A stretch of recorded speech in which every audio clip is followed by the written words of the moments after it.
கர்த்தர் ஒருவருக்கே ஸ்தோத்திரம் உண்டாவதாக. May all praises be to God's holy name today. 2026 March மாதம் 22ஆம் தேதி ஞாயிற்றுக்கிழமை. Today is 22th the month of March, the year 2026. Today is a good Sunday morning.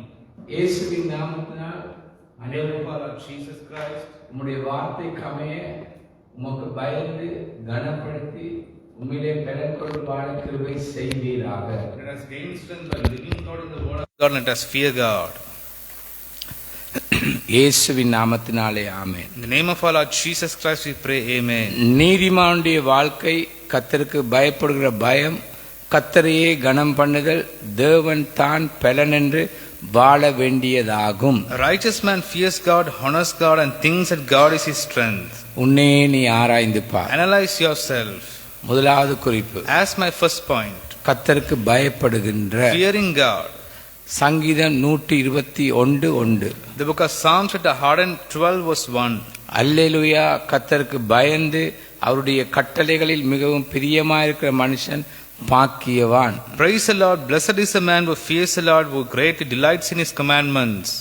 நன்றாய் கவனியுங்கள். Listen to this carefully. கர்த்தரை பயத்தோடு பின்பற்ற வேண்டும். We need to follow God with fear in our life. இந்த பயம் நடுக்கமல்ல, பக்தி பயமாகும். This fear is not a trembling with fear, this is a devotional fear.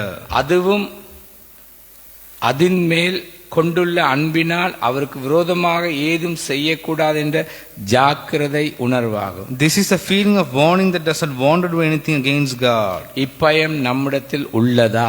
Do we have this feeling of fear in us? இரண்டாவது குறிப்பு, As my second point, கர்த்தரையே கனம் பண்ணும் வாழ்க்கை. a life that honors God. 1 Samuel 2:30. The book of 1 Samuel chapter 2 verse 30. ஆகையால் இஸ்ரவேலின் தேவனாகிய கர்த்தர் சொல்லுகிறதாவது, உன்னுடைய வீட்டார்களும் உன்னுடைய முன்னோர்களின் வீட்டார்களும் என்றைக்கும் என்னுடைய சந்நிதியில் நடந்து கொள்வார்கள் என்று நான் நிச்சயமாய் சொல்லியிருந்தும் இனி அது எனக்கு தூரமாய் இருப்பதாக.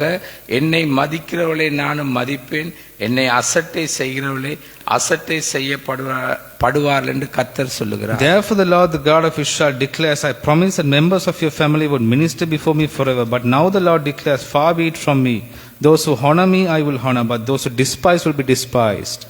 கணம் அல்லது கணம் பொருந்தியதாகும். This life is an honorable life.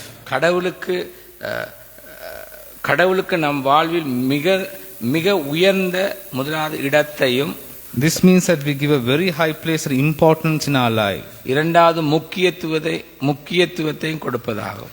And we give importance in our life. உயர்ந்த இடம் முக்கியத்துவம் கொடுக்கின்றோமா? Do we give a high place and importance to God? மூன்றாவது குறிப்பு, As my third point, தேவனில் பலம் பெறுகின்ற வாழ்க்கை. it is a life that gains its strength in God. சங்கீதம் 84:5. Psalm chapter 84 verse 5. உம்மிலே பலன் கொள்ளுகிற மனிதனும் தங்களுடைய இருதயங்களில் செவ்வையான வழிகளை கொண்டிருக்கிறவர்களும் பாக்கியவான்கள். Blessed are those whose strength is in you, whose hearts are set on pilgrimage. கேளுங்கள்.